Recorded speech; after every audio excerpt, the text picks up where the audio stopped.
They weren't the names you grew up hearing. No Capone, no Gotti, no larger-than-life legends. These five operated in the shadows. The acting boss who walked away from the mafia. The gambling genius behind Casino. The man who sparked a mob civil war. The Florida-based boss, caught in an undercover sting. And the quiet partner who helped build the criminal empire in Cuba. 5 mobsters you've probably never heard of. But once you meet them, you won't forget them. GASPAR DIGREGORIO came from the old world of New York's mafia, a time when men rose quietly through the ranks and loyalty was the only real currency.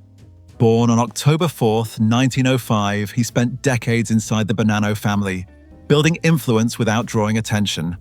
By the early 1960s, he was a respected figure, a man whose voice carried weight in backroom conversations. No one knew it yet, but he would become the spark for one of the most chaotic chapters the family ever faced. The trouble started in 1964. Joseph Bonanno, the longtime boss, vanished from New York during what became a 2-year absence under circumstances still debated today. While he was gone, tensions simmered beneath the surface. Many old-timers resented how Bonanno's son, Bill, was being positioned for greater power. It wasn't the way things were usually done. DiGregorio saw an opening. He stepped forward and claimed leadership, arguing that the family needed stability. The Mafia Commission agreed. They named him the official boss of the Bonannos. With that decision, the family cracked down the middle. Bill Bonanno and his loyalists held one side, DiGregorio and his supporters held the other. The newspapers called it the Bonanno War, and for 4 years the Bonanno family lived through ambushes, back-alley meetings, and a simmering hostility that threatened to pull the whole organization apart. In early 1966, DiGregorio reached out to Bill. He proposed a peace meeting, a chance to put an end to the fighting. Bill accepted. They chose a house on Troutman Street in Brooklyn, a place tied to the Bonanno family for generations. But on January 28, 1966, when Bill and his men approached, the street erupted with gunfire. The shooters missed every target, but the message didn't. Whatever hope of reconciliation existed burned out right there on the sidewalk. The violence didn't stop. By 1968, DiGregorio himself was hit by machine gun fire. He survived the attack but suffered a heart attack afterward. The commission had grown frustrated. He couldn't bring the family under control, and the war was dragging into its 4th year. They withdrew their support and backed Paul Sciacca instead. That same year, Joseph Bonanno finally stepped out of the shadows. Weakened by age and tired of the conflict consuming his family, he agreed to retire and move to Arizona. Bill resigned as consigliere and left New York with him. The war closed not with a dramatic showdown, but with exhaustion and the fading influence of the men who started it. GASPAR DiGregorio lived only a short time after the dust settled. On June 15, 1970, he died of lung cancer at St. John's Episcopal Hospital in Smithtown, New York. He was 64. They laid him to rest at St. Charles Cemetery in Farmingdale. His name doesn't carry the notoriety of others from that era, but for 4 years, DiGregorio stood at the center of a conflict that nearly broke one of New York's oldest crime families. Charles Cherry Nose GIOE spent most of his life moving in and out of the inner circle of the Chicago outfit, a man known for extortion, for his temper, and for a face that earned him a nickname he never escaped. He was born on February 6, 1904. By the time he reached adulthood, the outfit had grown into the dominant power in Chicago's underworld. After Al Capone went to prison for tax evasion in 1931, Frank Nitti stepped in as the operational face of the syndicate. GIOE became one of his lieutenants. He dealt in extortion and blackmail, the kind of rackets that never made headlines but kept money flowing into the organization. In 1936, he traveled to Des Moines, Iowa. Chicago was expanding its footprint into the Midwest, and GIOE went there to build new gambling and extortion operations. When he eventually returned to Chicago, Cockeyed Louis Fratto stayed behind and controlled the Iowa territory. The mid-1930s brought an opportunity that looked legitimate from the outside but was built on threat and fear.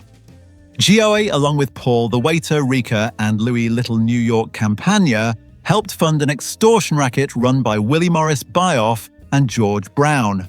Hollywood studios were the targets. The arrangement was simple: pay the outfit every year, and the projectionist unions, which the mob controlled, would keep their members from striking. The film industry paid the money because the cost of disruption far outweighed the cost of appeasing Chicago. Eventually, the scheme collapsed. Investigators closed in during the late 1930s. On March 18, 1943, federal prosecutors indicted GIOE, Rica, and Campagna for extortion. Bioff and Brown agreed to testify against the people who once bankrolled them. On December 31, 1943, a jury convicted GIOE, and he received a 10-year sentence. It was a rare moment when an outfit lieutenant faced a punishment that matched the scale of the crime. He didn't serve the full term. In 1947, he was paroled along with the others, despite the objections of Senator Estes Kefauver, who was already becoming a national voice against organized crime. Once GOA walked out of prison, he resumed outfit business. He was regarded as one of the higher-ranking figures behind Rica and Campagna, a man trusted to enforce, negotiate, and keep the outfit's interests secure. But power came with enemies and unpredictable allies. On August 18, 1954, GIOE stepped into the wrong situation. Joseph "Joey" Glimko, a Chicago mobster with his own crew, was in a dispute with a contractor building a Howard Johnson's restaurant. GIOE got involved, likely assuming he could settle the matter. Instead, he crossed a line he didn't see coming. Glimko's men shot him to death. Charles "Cherry-Nose" GIOE died on a late summer day at 50 years old, not in a federal courtroom or a prison yard, but on the street, caught in a conflict he never meant to join. For a man who spent decades shaping the outfit's extortion racket, his own end came fast, final, and without ceremony. Another reminder that in the Chicago underworld, even the most seasoned lieutenant could misjudge the moment that would cost him everything. Vincent "Jimmy Blue Eyes" Arlo lived a long life in the shadows, 96 years marked by quiet intelligence, steady influence, and a friendship with Meyer Lansky that helped shape the way organized crime moved money from New York to Florida and into the casinos of pre-revolution Cuba. He was born on May 26, 1904, in Harlem. His early years didn't show the makings of a future mob figure. At 14, he was working on Wall Street, learning how numbers moved and how businessmen talked. Whatever he hoped for then, it didn't last. As a young man, he caught an armed robbery charge and did time in state prison, either at Sing Sing or Dannemora. Prison hardened men in those days, and when Alo came back to New York, he walked straight into the orbit of Joe the Boss Masseria. In 1926, he became a made man in Masseria's organization. He was placed in the Joe Adonis crew, one of the strongest in Brooklyn, and later became a capo regime. He oversaw clubs, speakeasies, and illegal gambling operations, the quiet income streams that kept the family rich through prohibition. Everything changed in 1929 when Lucky Luciano introduced Alo to Meyer Lansky. Luciano trusted Lansky, and he believed Alo could be useful around him. Some sources claimed Alo's job was to keep an eye on him, but most historians see the partnership differently. Lansky already ran the Bugs and Meyer mob, a fiercely independent and profitable crew. He didn't need supervision, he needed reliable allies. Alo fit that description. Both men were introverted and thoughtful, more interested in money and stability than in flashing power. They quickly became friends. By then, Alo was working on a casino project in Hallandale, Florida. Lansky saw the opportunity immediately. Florida wasn't just a place to escape winter, it was a place where law enforcement could be persuaded to look the other way. Alo and Lansky moved down together and began the slow work of establishing influence. They made quiet donations to local organizations and paid select officials behind the scenes. When their first Hallandale casino opened, there was no pushback. Business was strong enough that they opened a second. For years, the partnership between the outfit-backed operators and the city of Hallandale held steady. Gambling money helped fuel the local economy, and as long as the money flowed, no one asked many questions. But by 1947, the town was changing. New businesses arrived, respectability mattered, The pressure mounted and Alo and Lansky shut down both casinos. They shifted their sights to Cuba, where the Batista government welcomed American mob investment. Their work there became part of the larger network of casinos that made Havana one of the biggest money machines in the underworld. Alo kept a low profile through the decades. In 1970, federal prosecutors charged him with obstructing justice. Robert Morgenthau, then U.S. Attorney for the Southern District of New York, called him one of the most important organized crime figures in the country and emphasized his long-standing relationship with Lansky. Behind closed doors, Alo was known as a charming and intelligent man, someone who understood people as well as he understood business. When he retired in the mid-1970s, Matthew Ianiello inherited his crew. He lived out his final years in Florida, far from the nightclubs and casino floors that defined his rise. On March 9, 2001, Vincent "Jimmy Blue Eyes" Alo died of natural causes at the age of 96. They buried him in Woodlawn Cemetery in the Bronx. His grave rests there quietly, a reminder of a man who helped build one of the most profitable eras of mob gambling without ever stepping fully into the spotlight. Frank Lawrence "Lefty" Rosenthal grew up in a city that treated sports like religion. Chicago's West Side in the 1930s and 40s had ballparks, bookies, and enough backroom chatter to teach a kid how odds really worked.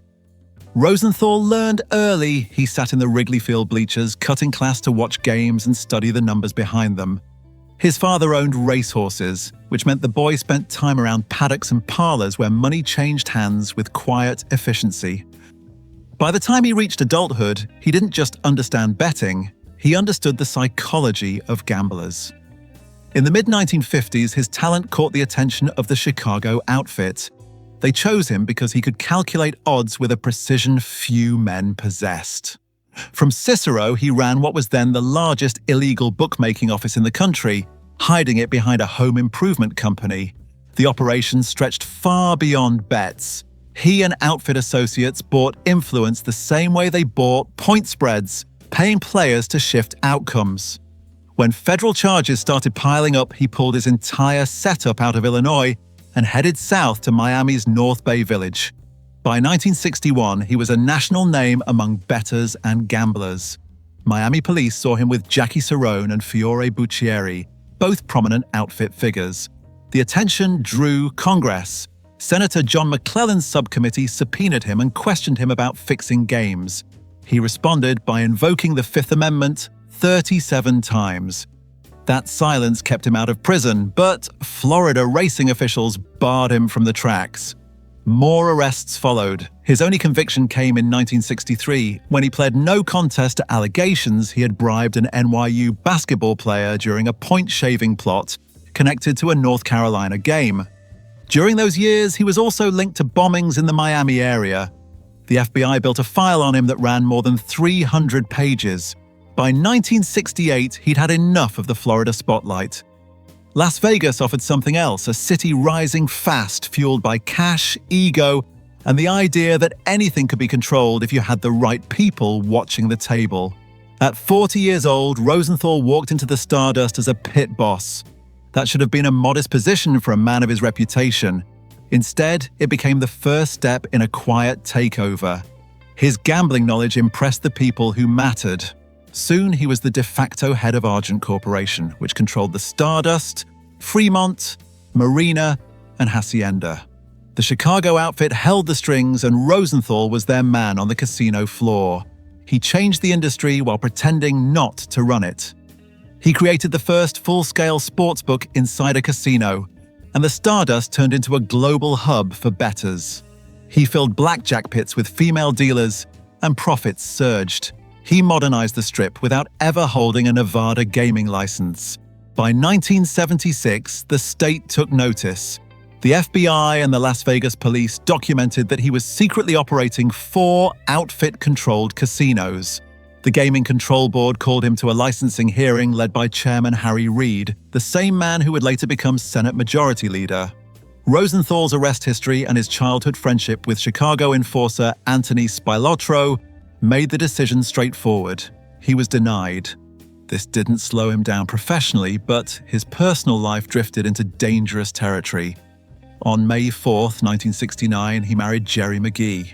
She came into the marriage with a young daughter, Robin, and she and Rosenthal later had 2 children, Stephen and Stephanie. Jerry struggled with addiction, and the marriage lived on a fault line of jealousy and betrayal. She quietly started an affair with Spilotro, Rosenthal's longtime friend and the outfits man in Las Vegas. The split became official in 1981. After taking a large portion of Rosenthal's savings and leaving town, she died in a Los Angeles motel a year later. The coroner listed a mixture of Valium, cocaine, and alcohol as the cause. She was 46. 1 week before her death, Rosenthal survived something that should have killed him. October the 4th, 1982. His Cadillac Eldorado sat outside Tony Roma's on East Sahara Avenue. When he turned the key, a bomb wired to the fuel tank detonated. The car lifted off the ground and came down burning. He crawled out, shaken and furious, shouting that someone was trying to kill him. A factory-installed steel plate under the driver's seat, added by General Motors to correct a weight issue, absorbed the blast and saved his life. The case never brought charges. Frank Balistrieri, the Milwaukee boss known for using explosives, had blamed Rosenthal for bringing heat on outfit-run casinos. FBI wiretaps captured him talking about getting full satisfaction. Kansas City mob leaders had called Rosenthal crazy on tape. Spilotro was another possibility, either acting alone or carrying out orders. Even a group of outlaw bikers tied to Jerry were mentioned by investigators. No one ever answered for it. 6 months later, Rosenthal packed up and left Las Vegas.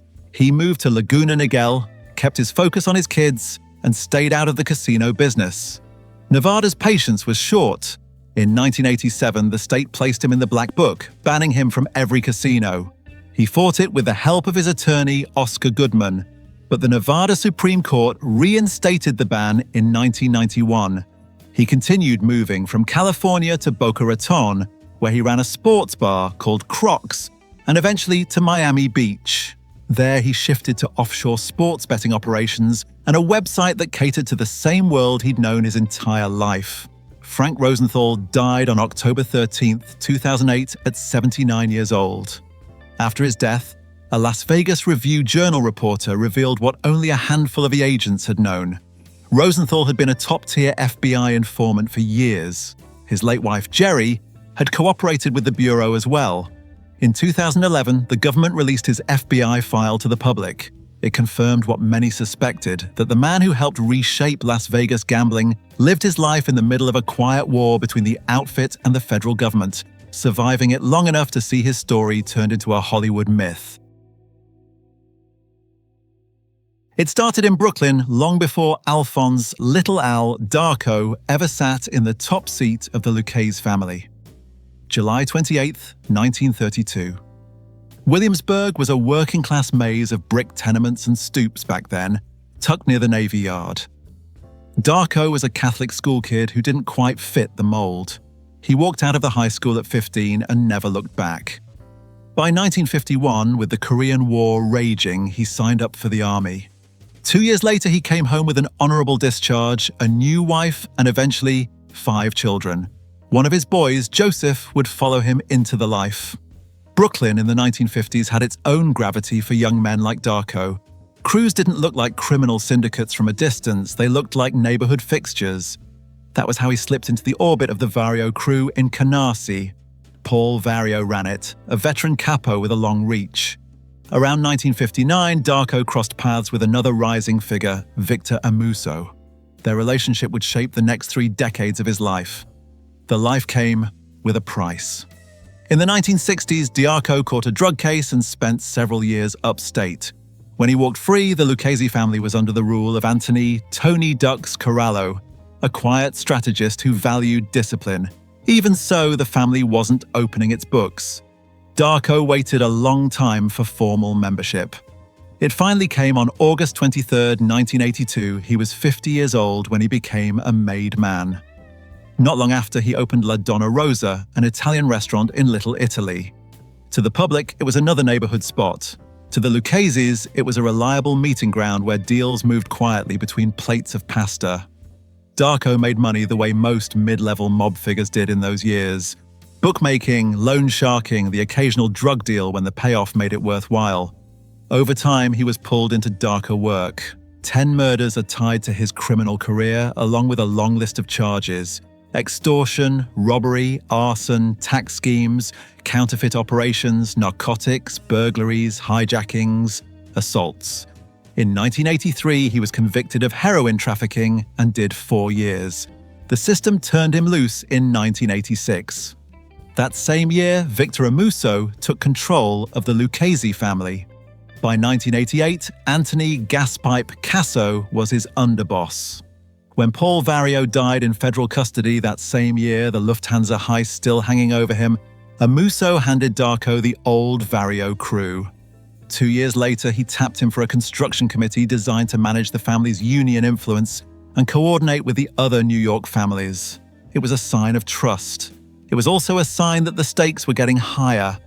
Money poured in. By the mid-1980s, Darko had built a comfortable wealth through his crew and his own loan sharking network. He collected envelopes from other capos for Amuso and Casso. One Christmas, he delivered $100,000 to the two bosses, a reminder of where the power really sat. Then came August 1990. Bruno Facciola, a Lucchese soldier, had fallen under suspicion of cooperating. Amuso gave the order. Facciola tried to bolt when he sensed a trap, but he didn't make it far. He was dragged into a garage, stabbed, and shot. When it was over, the killers put a dead canary in his mouth, the old underworld symbol for an informant. It was a brutal message from a leadership growing more paranoid by the month. By January 1991, the paranoia reached a new level. Word leaked that federal indictments were coming. Amuso and Casso vanished underground, and Darko found himself running the family as the acting boss. He met the fugitives in Scranton and in Brooklyn's safe houses, trying to keep the family stable while its leaders lived like shadows. That summer, he was sent to calm the war inside the Colombo family. Casso saw opportunity in the chaos and wanted to position the Luccheses for a larger piece of their operations. It was the kind of move that said more about ambition than diplomacy. Inside the Lucchese family, things were falling apart. Amuso and Casso gave out death sentences with a frequency that scared their own men. They believed threats were everywhere. In early 1991, Amuso convinced himself that Peter "Fat Pete" Chiodo was cooperating. He ordered Darko to remove him. Chiodo was shot 12 times, but his size saved him. He survived, and after that, he truly did become a government witness. His testimony hit the family hard. More orders followed, a directive to kill the entire New Jersey faction for resisting higher tribute. A list from Casso with 49 names, half of them from their own ranks. Another order to bring in a Philadelphia bomb specialist to take out Gambino boss John Gotti. Each instruction pushed Darko further into doubt. He later explained that whenever something ugly needed doing, they handed it to him. By July 1991, he knew he was in danger. Amuso and Casso replaced him as acting boss with a 4-man panel. He was given a seat on it, though the message behind the gesture was unmistakable. Then came September 18th, 1991. The Kimberly Hotel in Manhattan. A meeting of Lucchese leaders. A soldier named Mike DeSantis walked in wearing a vest and carrying a gun tucked against his back. He wasn't supposed to be there. He slipped into the bathroom. When he came out, the gun was gone. Darko recognized the setup. Someone was supposed to walk into that bathroom next. Someone they wanted dead. He got up, walked out of the hotel, and found his driver missing. It confirmed everything he feared. FBI agents approached him the next day and warned him outright. Hours later, he made his decision. He couldn't go to the Manhattan office. Casso bragged too often about having someone on the inside. So he fled with his wife, his son, and close relatives. On a Saturday night, he walked into the FBI office in New Rochelle and offered cooperation. Even under protection, he stayed jumpy. When prosecutors arrived, he was hiding in the hotel bathroom. Over the next decade, Darko testified in grand juries and in courtroom after courtroom. His words helped bring down Amuso, Colombo acting boss Victor Orena, Bonanno consigliere Anthony Spero, Genovese consigliere James Ida, and Genovese boss Vincent Chin Gigante. He also took the stand against Luis Ippolito and Stephen Caracappa, the NYPD detectives who secretly worked for Casso.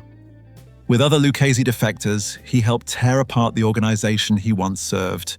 He entered witness protection, and by government accounts, he kept his word and stayed clean. Alphonse Darco died in March 2019 from kidney-related complications. He was 86 years old. The world he came from had changed, and the family he once led would never return to the power it held during his time on the street.